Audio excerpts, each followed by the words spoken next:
Bueno, yo traje para esta actividad de derechos y derechas un brevísimo recorrido por los derechos laborales agrarios en nuestro país y bueno, empezar marcando de que en términos de avance de derechos para el sector de trabajadores y trabajadoras agrarias, los dos más importantes, ¿no? Podemos decir que es el Estatuto del Peón Rural del año 44 y la Ley 26.727 del año 2011. Dos momentos donde se da un gran avance en cuanto al empleo y en cuanto al avance de derechos concretamente.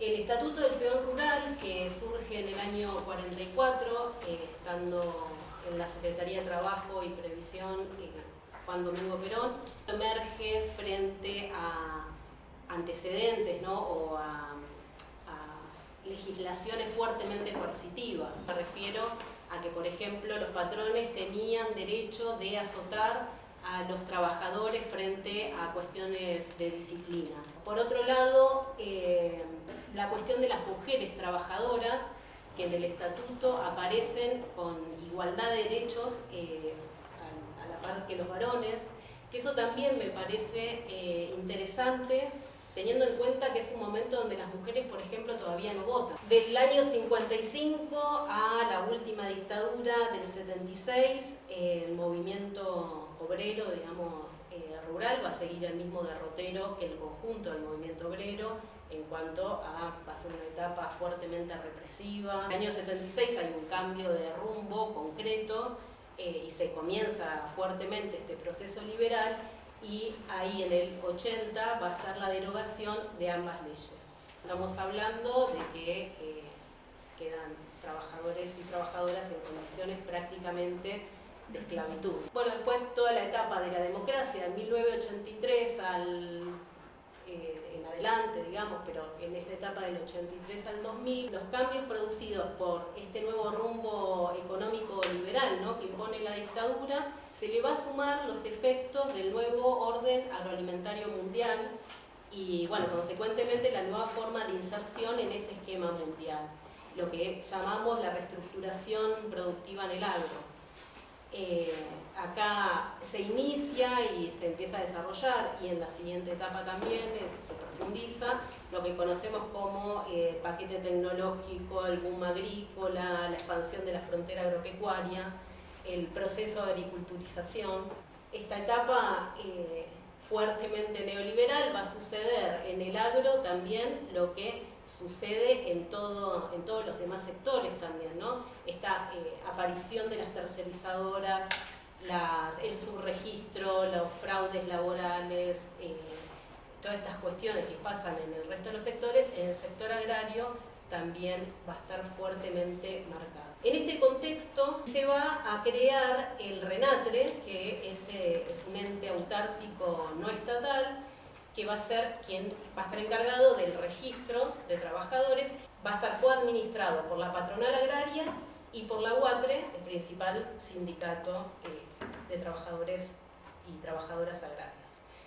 Bueno, acá el principal problema, o uno de los principales, por ejemplo, es que la fiscalización va a estar a cargo de la propia patronal. A partir del año 2003, con este nuevo cambio de modelo, se va a dar un periodo de fuerte desarrollo productivo en el agro principalmente, y va a haber una mejora significativa en el empleo registrado a nivel nacional, en el empleo general, pero en el registro en particular, no solo a nivel general, sino también en el agro. Lo que sucede en el agro es que, si bien mejora el empleo, o sea, en cuanto a cantidad, no así el registro.